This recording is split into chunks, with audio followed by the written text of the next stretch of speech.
Hey everyone, this is Pathmetrics. Welcome to episode 22 of Mixing Loud with Clip to Zero.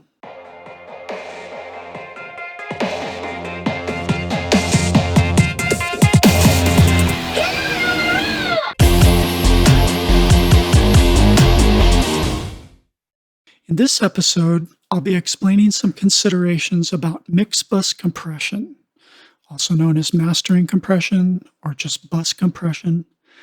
And I'm going to be talking about this in the context of clip to zero gain staging, workflow, and goals, because the rules for this type of compression are a little different than in traditional old school mixing and mastering. Before I get started, quick reminder, this is part of a big playlist explaining the clip to zero strategy from beginning to end. So if you haven't seen this yet, you might want to go get caught up. I'm going to assume that you've been exposed to most of the terms and concepts I'm going to be throwing around. Okay, so let's get right into it because there's two things I'm going to talk about. Should you be using a mastering compressor at all? Because the answer is maybe not. Although there are some good cases or reasons why you might want to. It just kind of depends on the song and the genre. And then if you decide you do want to use mastering compression, the question is how? How do you do it with clip to zero? Because the rules are pretty different than if you're working with old school mixes. So let's just tackle this with a demo. I'm going to play two versions of this mix for you. And I want you to try and figure out which one of these is using mixbus compression on it. Here's version 1.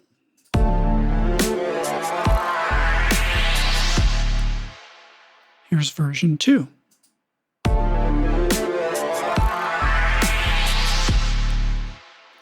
One more time. Version 1.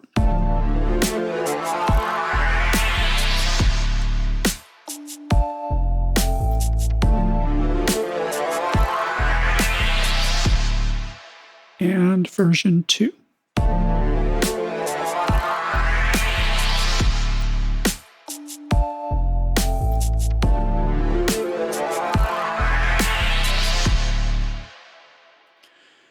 All right, my guess is a lot of you couldn't tell a difference.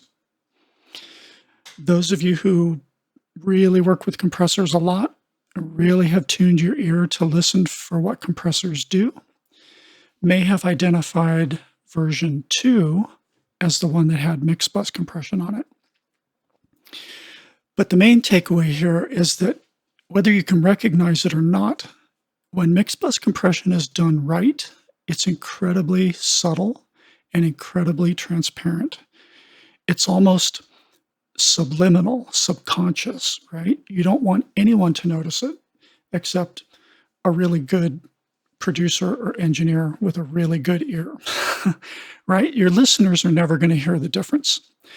So if you are here because you work in super loud electronic and pop genres, and you just struggle with making your mixes loud enough to be competitive when they're being mixed in with other songs in a live set, that kind of thing, chances are good you don't care about this kind of compression, and you probably don't want this kind of compression.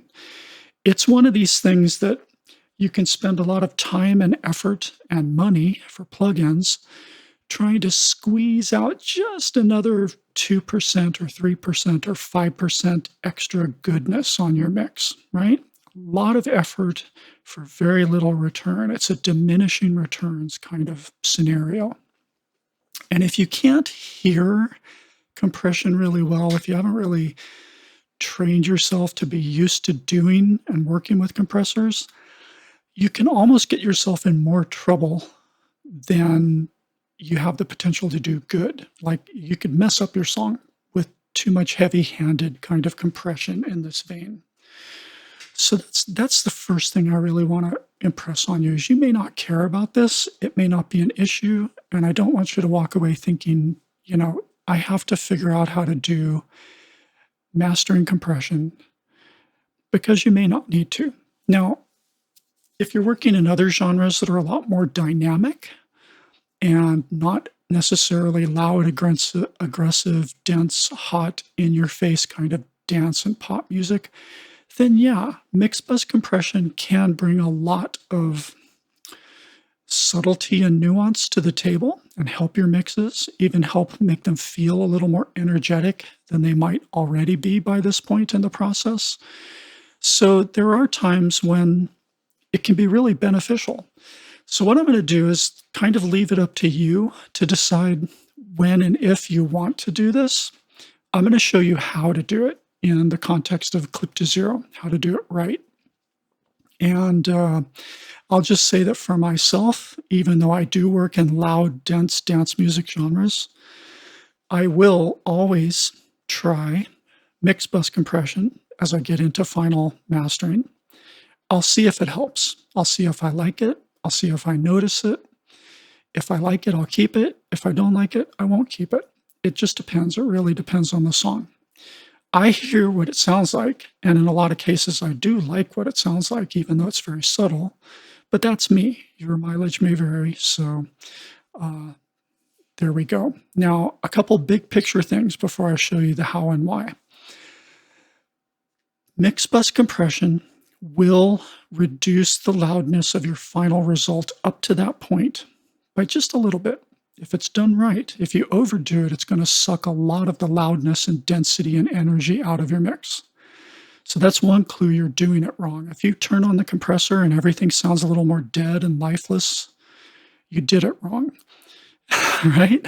So that's one little quick acid test. You shouldn't hear any real difference. I mean, between those two snippets I played for you, they sounded to most of you almost identical. It's a subtle, subtle thing. And it didn't affect the perceived loudness at all. And if we were to test the measured loudness, you'll see that it doesn't really affect it much either. Let me play the whole section, this whole one section, and let's measure its integrated loudness across the length of the entire section. This is without the mix bus compression.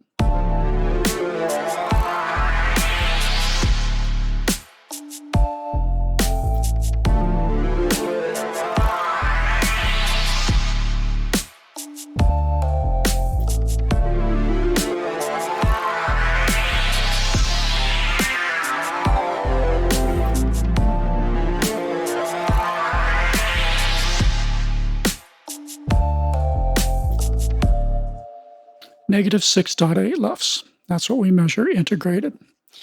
Now, as we play through and take a measurement with the mix bus compression on, just let your ears notice whether or not you feel like the groove of the downbeat and the backbeat that you bob your head to. See if you feel like it sticks out a little more, if it feels a little more like there's some groove and dynamic movement to it now. And let's see how much loudness this takes away. Here we go.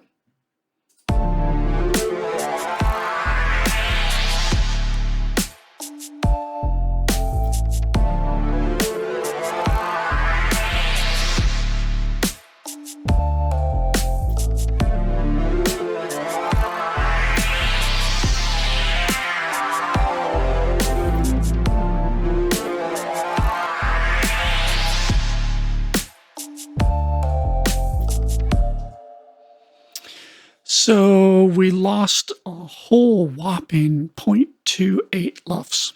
We went from negative 6.8 to negative 7. Big deal, right?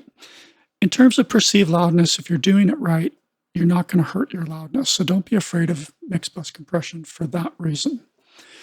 Okay, so let's keep the suspense off and show you how I'm actually doing this. And we're going to talk about a few big picture things.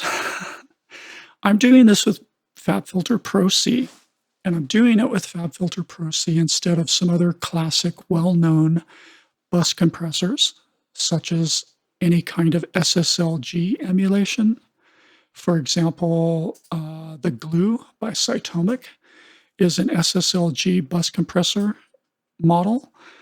Ableton's own Glue compressor is basically this thing you're looking at on screen, just inside Ableton. Waves has an SSLG. Lots of people have SSLG models. And that's the classic bus compressor that does the classic bus compression sound that we're talking about here. There's also some pretty fancy ones out there. Let me just pop this up briefly and I'll put it away. I really love the sound of this mastering compressor called Unison, mainly because it's just insanely well built under the hood, the way that it works with all these advanced controls. The problem is this compressor, although it's fantastic, is very much built to handle signals of the old school gainstaging variety. For various reasons I'll demonstrate very shortly, it's nearly impossible to dial in the right kind of sidechain triggering to get the kind of response we want out of a compressor like this. So right off the bat, it's disappointing. I'm personally disappointed by it. Maybe someday Tone Projects will see fit to give us a good kind of sidechain input. But right now they don't have any sidechain inputs to this, and that makes it almost unusable in the clip to zero universe. So we're just going to get rid of that and focus on what I think is the best compressor if you're going to do this kind of compression. Now, FabFilter Pro C, a lot of you may have it, a lot of you may not. It's semi-expensive, but it is really one of the best technical surgical compressors out there. And what makes it so good is it's got excellent metering, and it's got a really amazingly useful and excellent external sidechain section. And we have to use both of those to do this kind of compression on a clip to zero project, just to even do it. And let's see if we can explain why. First, let me show you what you've been listening to this whole time.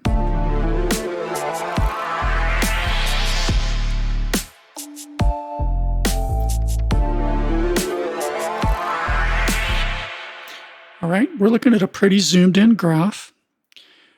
We're bouncing the needle about 1 decibel of gain reduction every time the kick and the snare hits, and then we have a nice slow, even release back to full volume again.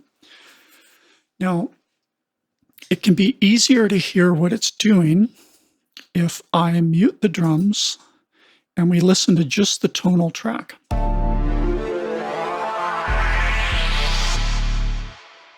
Listen close.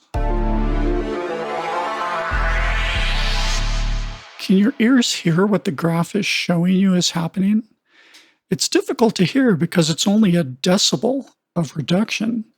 And, most people don't start hearing obvious changes in volume until you get up to around 2 or 3 decibels, right? So let me enhance this for you a little bit by flipping over to a different setting that's going to make the dip be more like about -3 to -4 decibels.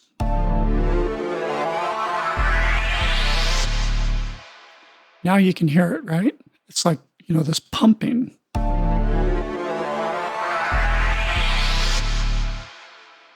And if we bring in the kick and snare again, they're going to sound a little sharper than before because we're also sharpening the transient attack of the kick and the snare.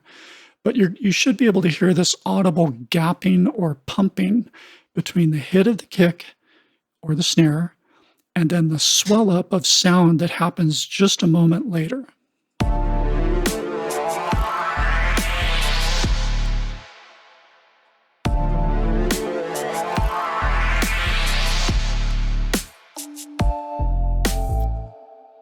Okay, that is the sound of mixbus compression.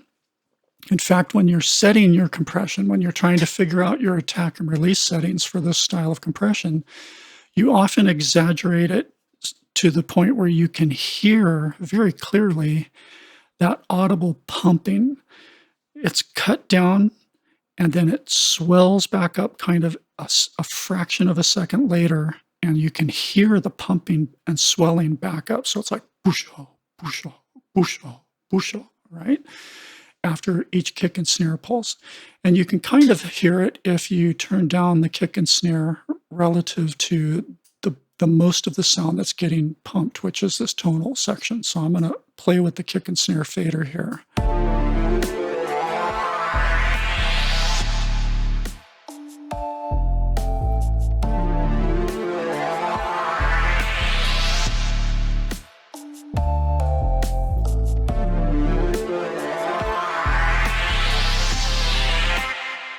Okay? It's very, very, very subtle. Even the amount of pumping is very slight. So that's what you're striving for, but not that exaggerated. Again, that was hyped up with higher threshold and higher ratio to make it much more obvious. But this is what it actually sounds like when you set it properly. You then back off the ratio to something like 2 to 1 or even 1.5 to 1. And then you set the threshold so that you're only getting at most about a 1 decibel of gain reduction. And in a meter like in the glue, for example, that uses more of a VU meter, you'll see it as the needle dancing on just the kick and snare. Watch like this.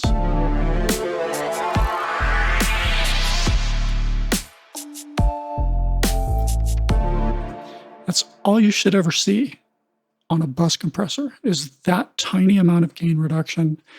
And the idea is to have it dance every time a strong beat hits and then quickly fall back to zero, but not too quickly. If it falls super quick, it may as well just be a ducking slice. There's transparent interface between the peak of the kick or snare and then the sound coming in right after that at the same level. You don't want it to be a seamless, smooth interface. You want there to be a little bit of an audible gap where the volume of everything that happens right after the transient of the kick and the snare stays down for, a very short amount of time, and you can hear it stay down and then release back slowly. Should look like this.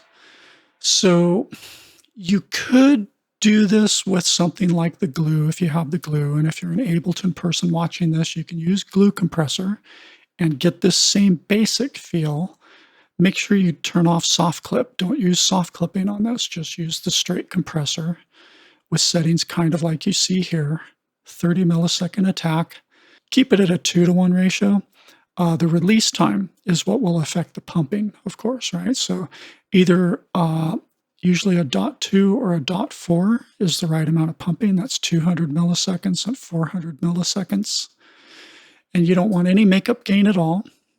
And you can use the range control to just make sure the needle only barely dances. And typically you're going to want your threshold right at 0 because the kick and snare are coming right up to 0, so they are going to trigger it even at a threshold of 0.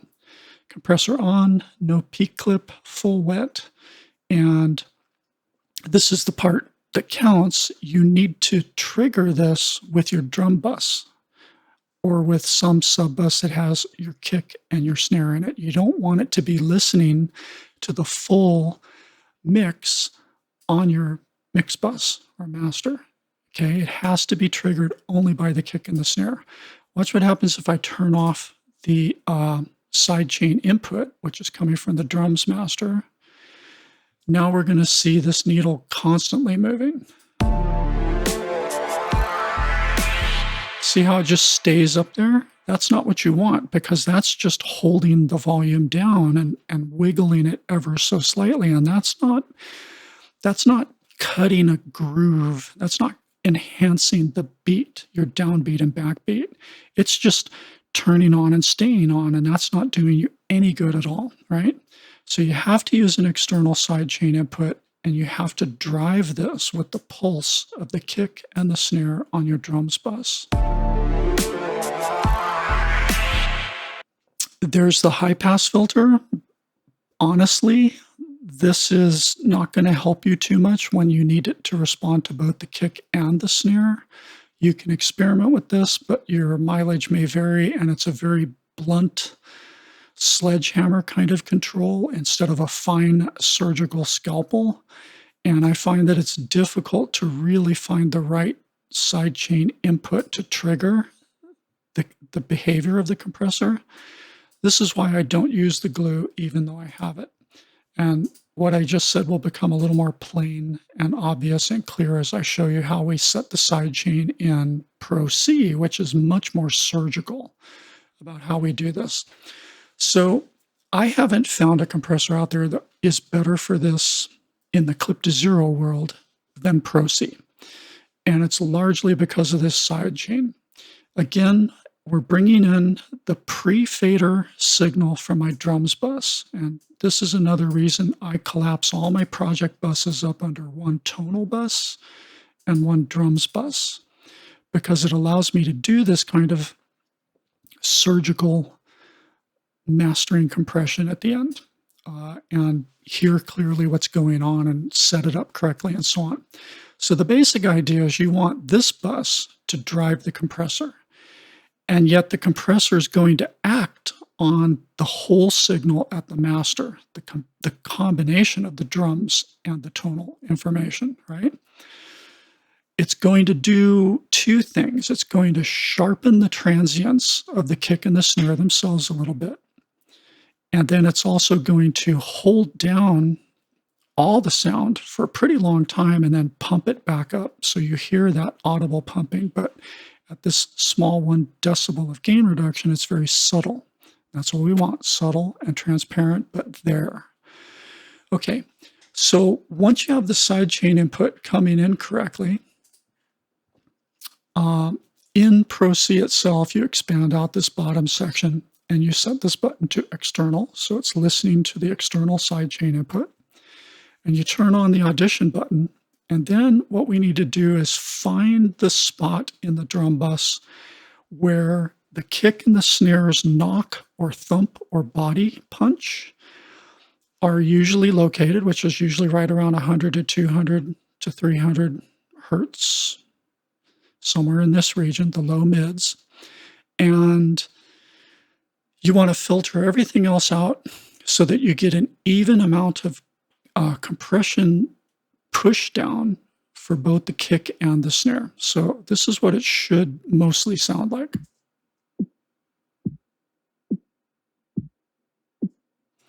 And we can see that the amount that it's being pushed down for either type of sound is pretty similar to each other.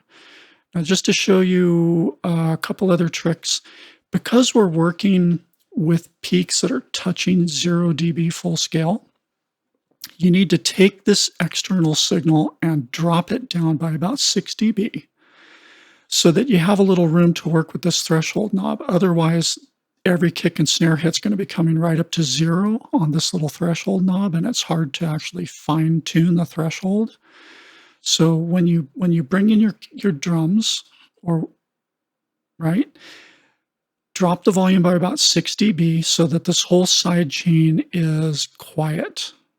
And that gives you a little room also to set this filter, which is going to kind of increase the volume here a little bit, just a tiny bit in the center of the filtered area.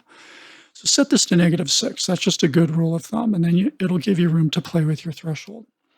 Turn on the audition. And then set your low and high filters. We'll just kind of do this from scratch. Normally, they'll be sitting out around here when they first start. They'll be sitting something like this.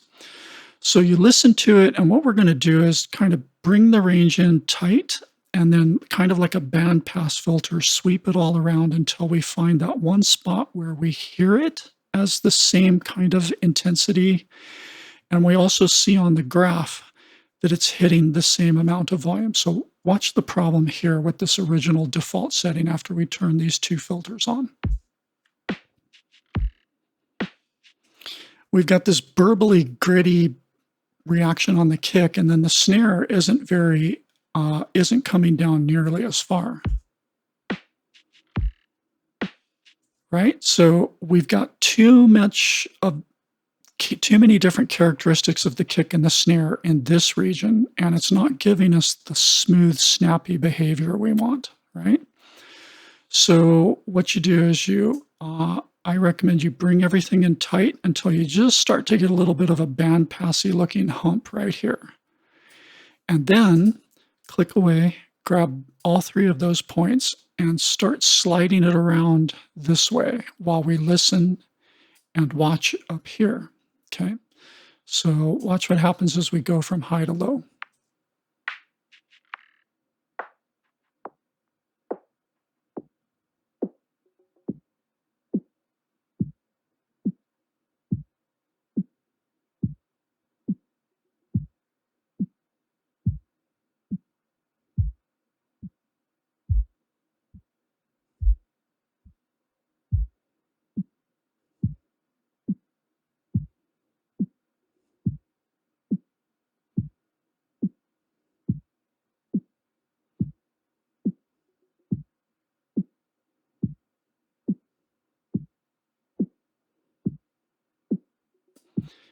And now see how we've found a spot where the peaks are the same for both the kick and the snare. They both come down by the same amount.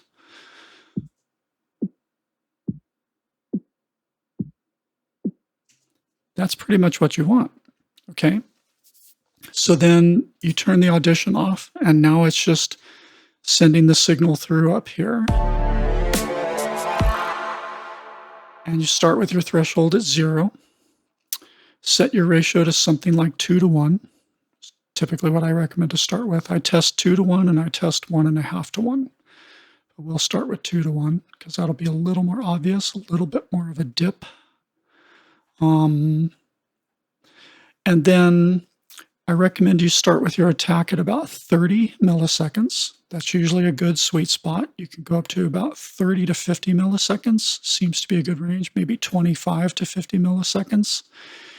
And it really kind of depends on how much you want to sharpen the initial transient click of the kick and snare. The longer the attack, the more you'll capture the boomy thud of the kick and snare body transient part.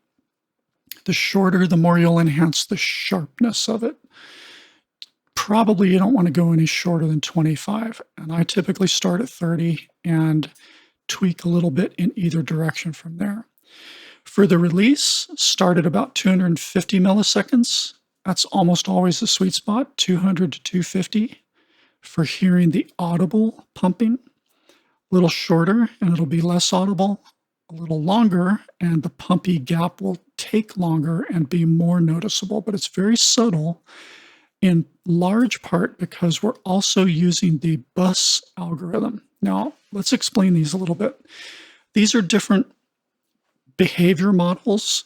For example, the opto is modeled after the classic LA2A. The bus is very much modeled after the SSLG, right? And the specific algorithm you pick is going to really drastically change the behavior of the attack and release knobs. The best way I can put it is with the bus style, it's making it so that these knobs have very little effect on this overall shape. Let's set the threshold somewhere.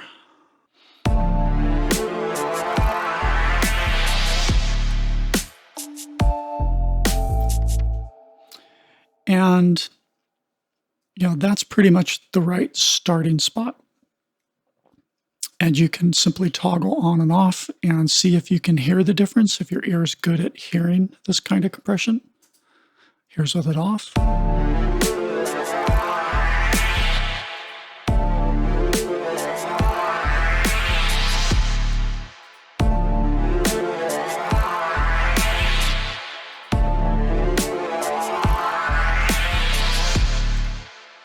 Okay.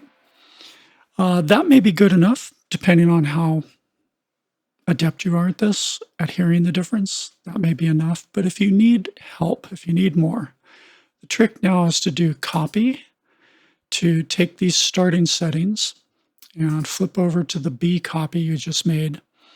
And at this point, what I would do is crank the threshold to about 20:1.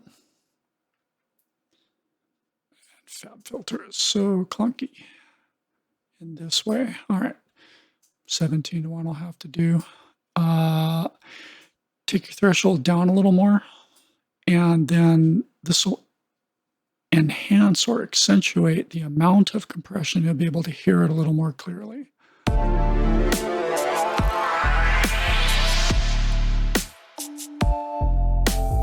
Now you can hear how it's making the attack of the kick and the snare much sharper. This is only a 30 millisecond attack. Let me show you something. So this is a full bar.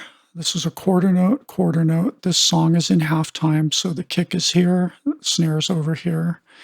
30 milliseconds is a very short amount of space. It's about this long between my green lines. That's how long this attack is taking. If we zoom in a little bit on the snare and just really look at the snare itself, And let's just mute everything for a sec. Right, there's our snare. And this 30 milliseconds is about this long right here.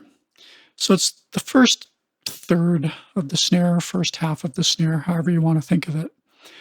And this is why I say, compressors don't limit peaks because they don't operate instantly. They hear a peak right here, and then they start cutting downward for the total length of the attack time, which is 30 milliseconds. So this peak comes along, triggers the sidechain input, and the compressor goes, time to go to work, and starts cutting downward slowly for 30 whole milliseconds to about here, right? And then, because the threshold's way up here, after its full 30 seconds of cutting downward, it says, well, I'm below the threshold. Let me slowly release back upward over however long this release time is, which in this case is 240 milliseconds. So here's our roughly 30 milliseconds. Now, if we add another 240 to that, that's 270. So it's taking this much time to finally come all the way back up to full volume again. And that's the exact shape of the curve we're seeing up here, right? That's a almost full volume once you get way, way, way over here at the end of the next envelope. Now, that's because we have these exaggerated settings, but it lets you hear the pumping more. Now, as far as how it sharpens up the snare, watch what happens if I turn this off. See how the snare looks very different? Turn it back on again. Right? That's sharpened up the snare, and it's sharpening up the kick in the same way. It's now much more pokey and more transient, and this body sustained white noise, loud body part of it has been attenuated quite a bit. That's what a roughly 30 millisecond attack does. It just sharpens kicks and snares, but not by too much, especially if we go back to our A setting, which was much more gentle, right? The threshold was higher, the ratio was lower, etc. Here's our original snare again, right? That's the original snare, and this is what it looks like when it's shaped by this 30 millisecond attack time, right? Very subtle shaping. So again, we're not trying to drastically sound design our kick and our snare at the very last minute during mastering. That's the wrong place to do that. You get this kick and snare sounding and looking right first, much, much earlier in the project. We're just putting a little final bit of candy gloss on this, ever so slight. Again, this is uncompressed. This is compressed. It's a very, very subtle change. It's sharpening it slightly, but not so much that you actually hear it as being a fundamentally different sounding snare. And the same exact thing is happening on the kick. If we look at the kick over here, let's zoom in a bit. This is a weird kick. The transient, right, is kind of funky, and then it's a bigger thing. But here's the 30 milliseconds it's going to work across this span here. And then it's going to slowly raise the rest of the time. So you're not going to see the kick change quite as drastically. Here's without the compressor. Here's with the compressor. Very subtle change. It just kind of reduces a little bit of that loudness of the sine wavy tail of this particular kick, right? What's happening, though, to the rest of the signal is the tonal signal. If we how can I really show this to you? If we just look at the listen bus, the whole listen bus, let's turn the compressor off. Now we're looking at the whole signal, kick and snare and everything else. Focus on this kick area right here. See how the waves of the first little synth sound are coming really close to the zero lines on either side, right? Now, if we turn the compressor on, see how they're just dipped a little bit and then they finally come back up about here? turn it off again. See, it's a little fatter right through here, a little wider. That's all the compression is doing. Um, and it's the same over here on the snare side. If we let it play through the snare, this is with it off. Right? Look at this general shape through here. Now we turn it on. See, it's a little more tapered, a little more tailored, stays down, and then finally gets back to normal about by this point of each beat. So that's all the mix bus compression is doing. Very, very subtle enveloping. It's cutting a new envelope that just ever so slightly tightens the punch of the kick and the snare, and then keeps everything that happens right after the initial punch of the kick and the snare kind of pushed down and suppressed, very small amount, very subtle, and then lets it raise up again. And so, the overall effect is just that it creates this kind of pumping, right? But you don't want it to be an obvious pumping. If you want obvious pumping in your song, you do that much earlier in the production when you're designing your sound and doing your initial mix and sequencing and arranging, and you say, I really want a nice audible pump every time the kick hits, and then something comes in after the kick. That's when you set your really audible, in your face kind of pumping that you just can't miss.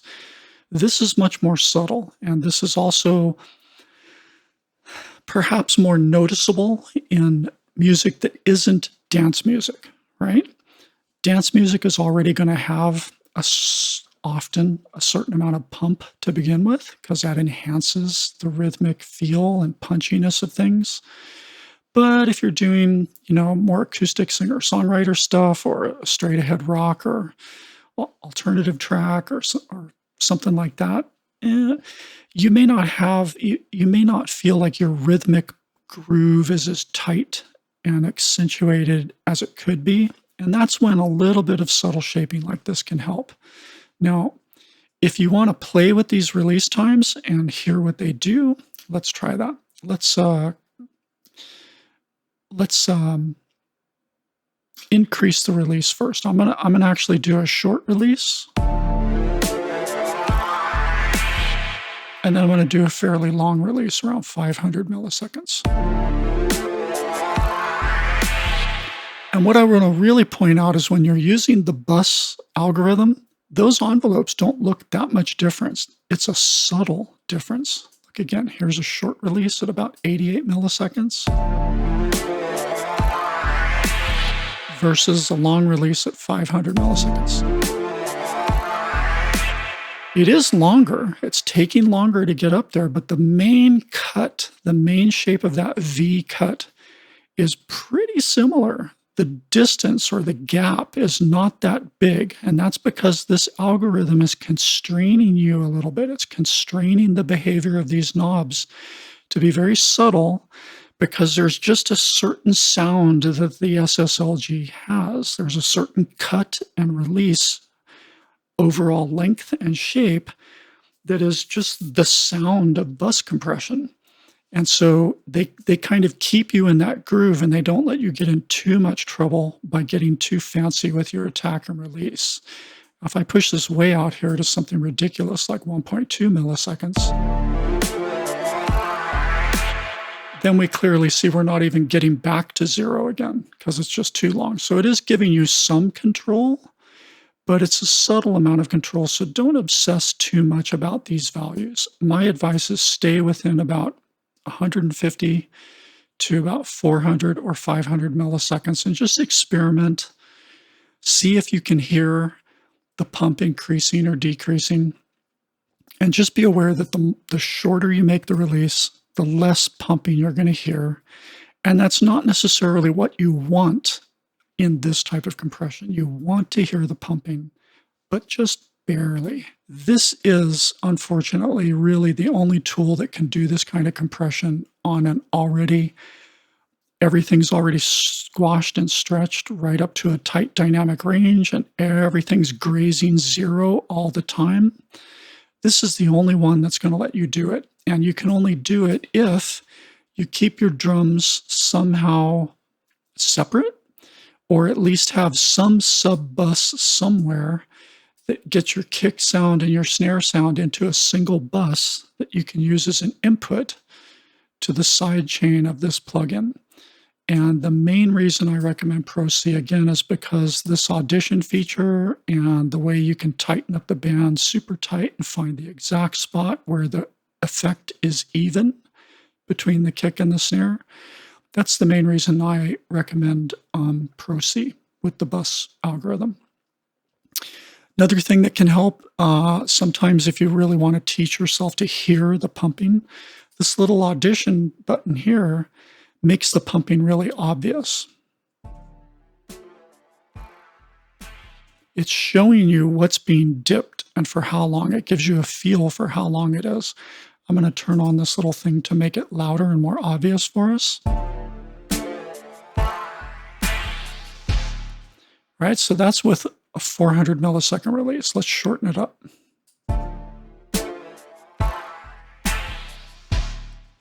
See, it doesn't sound that different. It's a little shorter, but it's still the same basic pumpy, gappy feel.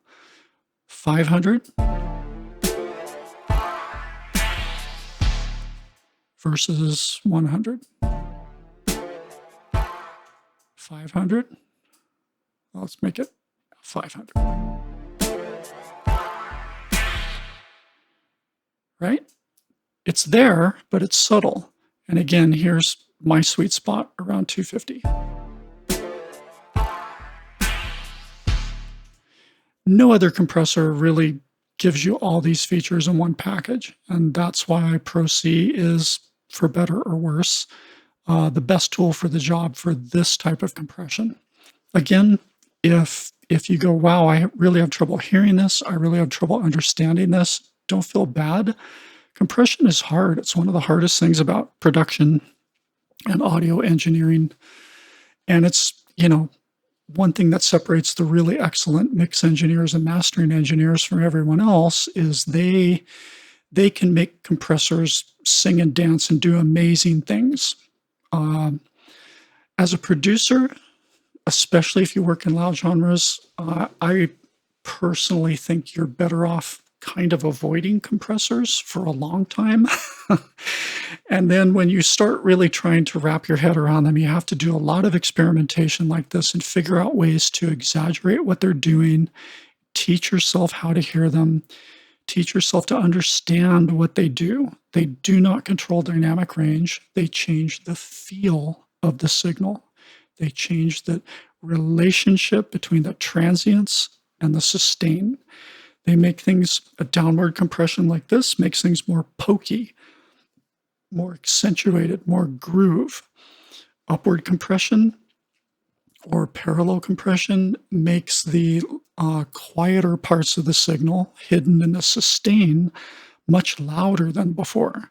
And it changes the whole tone and timbre of the signal.